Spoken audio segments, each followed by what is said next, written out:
ಎಲ್ಲ ಒಂದು 8ನೇ ತರಗತಿ ವಿದ್ಯಾರ್ಥಿಗಳಿಗೆ true K P S L ಚಾನಲ್ಗೆ ಸ್ವಾಗತ. ನಾನು ಚೇತನ್ ಕೆ. ಇವತ್ತಿನ ಈ ಒಂದು ನಿಮಗೆ 8ನೇ ತರಗತಿ FA3 ಎಕ್ಸಾಮ್ಗೆ 3ನೇ ರೂಪನಾತ್ಮಕ ಸಾಧನಾ ಪರೀಕ್ಷೆ 2025-26ಕ್ಕೆ ಗಣಿತ ವಿಷಯದ ಒಂದು ಪ್ರಶ್ನೆ ಪತ್ರಿಕೆ ಉತ್ತರ ಸಹಿತ ನೋಡೋಣ.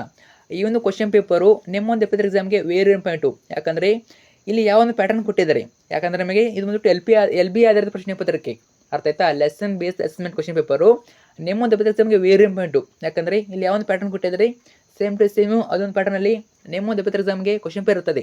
ಅಷ್ಟೇ ಅಲ್ಲದೆ ಕೆಲವಿಷ್ಟು ಕ್ವಶನ್ಗಳು ನಿಮ್ಮ ಒಂದು FA3 ಎಕ್ಸಾಮ್ಗೆ ಅಂದರೆ ಏನು 3ನೇ ರೂಪದ ಸಾಧನಾ ಪರೀಕ್ಷೆ ರಿಪೀಟ್ ಆಗ್ತವೆ ಕ್ವಶನ್ಗಳು, ಅರ್ಥ ಆಯ್ತಾ. ಕ್ವಶನ್ ರಿಪೀಟ್ ಆಗೋದಂತ ಪ್ಯಾಟರ್ನ್ ಸೇಮ್ ಇರ್ತದೆ, ಅರ್ಥ ಆಯ್ತಾ. ಚೆನ್ನಾಗಿ ನೋಡ್ಕೊಳ್ಳಿ, complete question paper with answer ಕೊಡ್ತೇನೆ, ಕೊನೆಯವರೆಗೆ ತಪ್ಪಿ ನೋಡ್ಕೊಳ್ಳಿ. ಬನ್ನಿ ಇವತ್ತಿನ ಈ ಒಂದು ವಿಡಿಯೋನ ಶುರು ಮಾಡೋಣ. ಅದಕ್ಕೆ ಮುಂಚೆ ಎಲ್ಲ ಫಸ್ಟ್ ಟೈಮ್ ನಮ್ಮ ಒಂದು ಚಾನಲ್ ನೋಡ್ತಿದ್ರ ಅಥವಾ ಚಾನಲ್ ನೋಡ್ಕಾರೋ ಸಬ್ಸ್ಕ್ರೈಬ್ ಮಾಡಿಲ್ಲ, ಮಿಸ್ ಮಾಡಿಸಿಲ್ಲ, ಸಬ್ಸ್ಕ್ರೈಬ್ ಮಾಡ್ಕೊಳ್ಳಿ. ಯಾಕಂದ್ರೆ ಇದೇ ರೀತಿ FA3 ಎಕ್ಸಾಮ್ಗೆ ಎಲ್ಲ ವಿಷಯ ಕ್ವಶನ್ ಪೇಪರ್ಗಳು ಎಲ್ಲ ಕೂಡ ಇದೊಂದು ಚಾನಲ್ ಆಗ್ತೀವಿ. ಬರೀ FA3 ಮಾತ್ರವಲ್ಲ, ನಿಮ್ಮನ್ನು ಅನ್ಯುವಲ್ ಎಕ್ಸಾಮ್ಗೆ ಕೂಡ ಇದೊಂದು ಚಾನಲ್ ಆಗ್ತೀವಿ. ಎಲ್ಲ ವಿಷಯಗಳ ಪಾಸಿಂಗ್ ಪ್ಯಾಕೇಜು, ಸ್ಕೋರಿಂಗ್ ಪ್ಯಾಕೇಜು, ಅಷ್ಟೇ ಅಲ್ಲದೆ ಫಿಕ್ಸ್ ಮಾಡೋ ಪ್ರಶ್ನೆಗಳು, ಕ್ವಶನ್ ಪೇಪರ್ಗಳು, A to Z ವಿಡಿಯೋಗಳು ಎಲ್ಲ ಕೂಡ ಇದೊಂದು ಚಾನಲ್ ಆಗ್ತೀವಿ. ಅವೆಲ್ಲ ಬೇಕು ಅಂತ ಅಂದರೆ ಟಾಪ್ ಚಾನಲ್ನ ಸಬ್ಸ್ಕ್ರೈಬ್ ಮಾಡ್ಕೊಳ್ಳಿ, ಕಡ್ಡಾಯ ಮಾಡ್ಕೊಳ್ಳಿ. ನೀವು ಮಾಡ್ಕೊಂಡ್ರೆ ಮಾತ್ರ ವಿಡಿಯೋಗಳು ಸಿಗ್ತವೆ, ಮಾಡಲಿಲ್ಲ ಅಂದರೆ ಮಿಸ್ ಮಾಡ್ಕೋತೀರ. ಮಾಡಿದ್ರಾ ಜೊತೆಗೆ ವಿಡಿಯೋ ಲೈಕ್ ಇಟ್ಟು ಫ್ರೆಂಡ್ಸ್ ಶೇರ್ ಮಾಡಿ, ಎಲ್ಲ ಫ್ರೆಂಡ್ಸ್ ಶೇರ್ ಮಾಡಿ, ಸ್ವಲ್ಪ ಅವ್ರಿಗೆ ಕೂಡ ಹೆಲ್ಪ್ ಮಾಡ್ತೀರಲ್ವಾ. ಬನ್ನಿ ಇವತ್ತಿನ ಈ ವಿಡಿಯೋನ ಶುರು ಮಾಡೋಣ. ಮೊದಲಾಗಿ 8ನೇ ತರಗತಿ ವಿಷಯ ಗಣಿತ, ಅಂಕಗಳು 20, ಸಮಯ 40 ನಿಮಿಷ. FA3 exam ನೋಡ್ತಾಗೋಣ.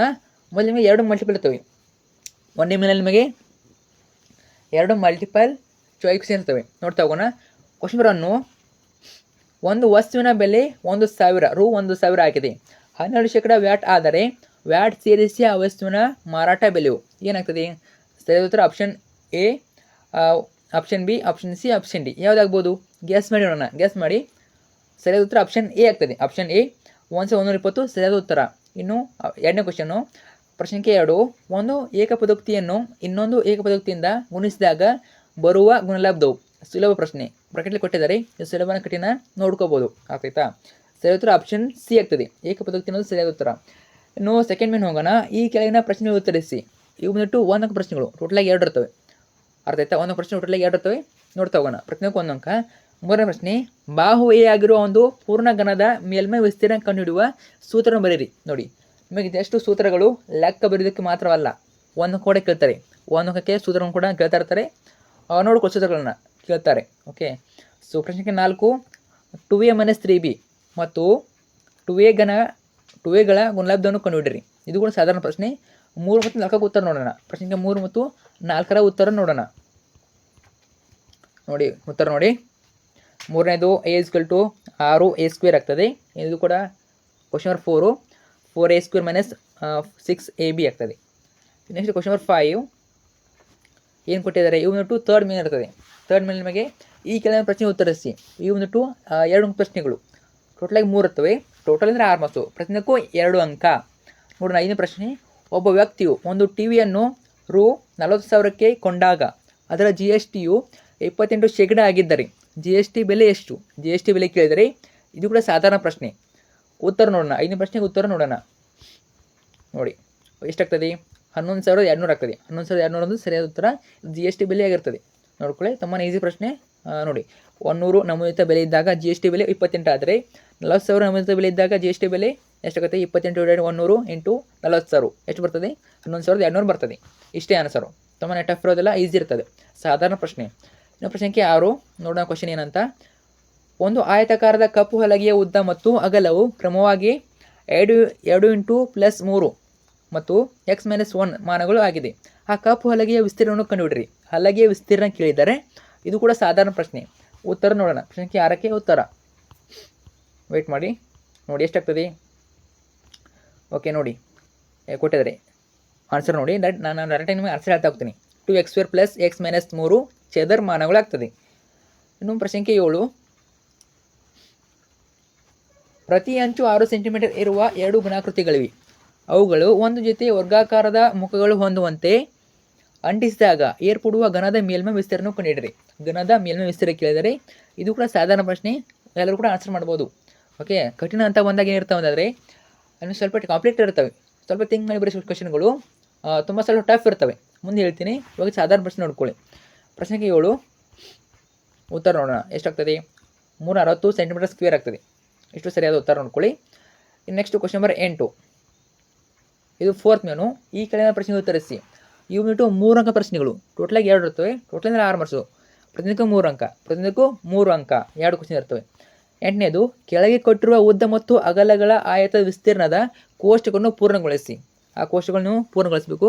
ಇದು ಕೂಡ ಸಾಧಾರಣ ಪ್ರಶ್ನೆ. ಕ್ರಮ ಸಂಖ್ಯೆ ಕೊಟ್ಟಿದ್ದಾರೆ, ಉದ್ದ ಕೊಟ್ಟಿದ್ದಾರೆ, ಅಗಲ ಕೊಟ್ಟಿದ್ದಾರೆ. ನೀವೇ ಕಂಡುಹಿಡಬೇಕು, ವಿಸ್ತೀರ್ಣ ಕಂಡುಹಿಡಬೇಕು. ಉದ್ದ ಮತ್ತು ಅಗಲ ಸಹಾಯದಿಂದ ವಿಸ್ತೀರ್ಣ ಕಂಡುಹಿಡಬೇಕು. ನೋಡೋಣ 8ನೇ ಪ್ರಶ್ನೆ ಉತ್ತರ ನೋಡೋಣ. 8ನೇ ನೋಡಿ. 1ನೇದು 6ab, 2ನೇದು 28xy cube, 3ನೇದು 15 ab² c ಆಗ್ತದೆ. ಇಷ್ಟು. Next question number 9. ಒಂದು ಸರಕು ಸಾಗಾಣಿಕೆ ವಾಹನದ ಒಳಗಾತ್ರ 90,000 ಘನ ಅಡಿಯಾಗಿದೆ. ಇದರಲ್ಲಿ ಉದ್ದ 5 ಅಡಿ, ಅಗಲ 4 ಅಡಿ ಮತ್ತು ಎತ್ತರ 3 ಅಡಿ ಇರುವ ಸ್ಟೀಲ್ ಬಾಕ್ಸ್ಗಳನ್ನು ಇರಿಸಿದ್ದಾರೆ. ವಾಹನದ ಒಳಗಿರುವ ಬಾಕ್ಸ್ಗಳ ಸಂಖ್ಯೆಯನ್ನು ಕಂಡುಹಿಡಿಯಿರಿ. ಏನು ಕಂಡುಹಿಡಬೇಕು ನಾವು? ವಾಹನದ ಒಳಗಿರುವ ಬಾಕ್ಸ್ಗಳ ಸಂಖ್ಯೆ. ಕಠಿಣ ಪ್ರಶ್ನೆ. ಕಠಿಣ ಯಾಕಂತಂದರೆ ಸ್ವಲ್ಪ ಥಿಂಕ್ ಮಾಡಿರುವಂಥ ಕ್ವಶನ್ ಇದು.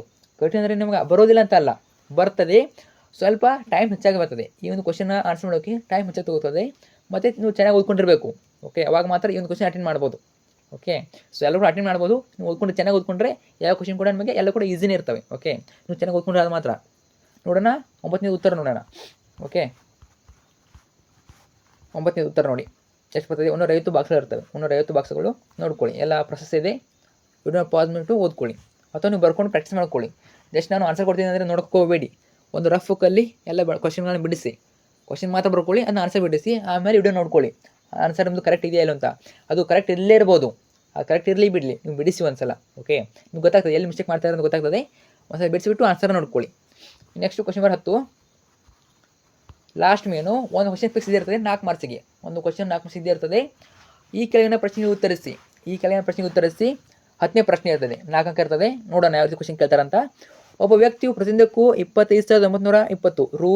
25,920ರಂತೆ 2 ವಸ್ತುಗಳನ್ನು ಮಾರಿದನು. ಇವುಗಳಲ್ಲಿ ಒಂದನ್ನು 8% ಲಾಭದಲ್ಲಿ, ಮತ್ತೊಂದನ್ನು 4% ನಷ್ಟದಲ್ಲಿ ಮಾರಿದನು. ಏನು? 8% ಲಾಭ ಮತ್ತು 4% ನಷ್ಟ.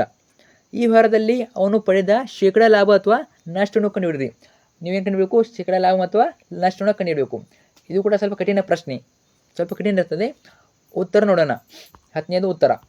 ಓಕೆ, ನೋಡಿ ಲಾಭ ಕೊಟ್ಟಿದ್ದಾರೆ, ಆಮೇಲೆ ನಷ್ಟ ಕೂಡ ಆನ್ಸರ್ ಇದೆ. ವಿಡಿಯೋ ಪಾಸ್ ಮಾಡಿಬಿಟ್ಟು ಆನ್ಸರ್ ನೋಡ್ಕೊಳ್ಳಿ.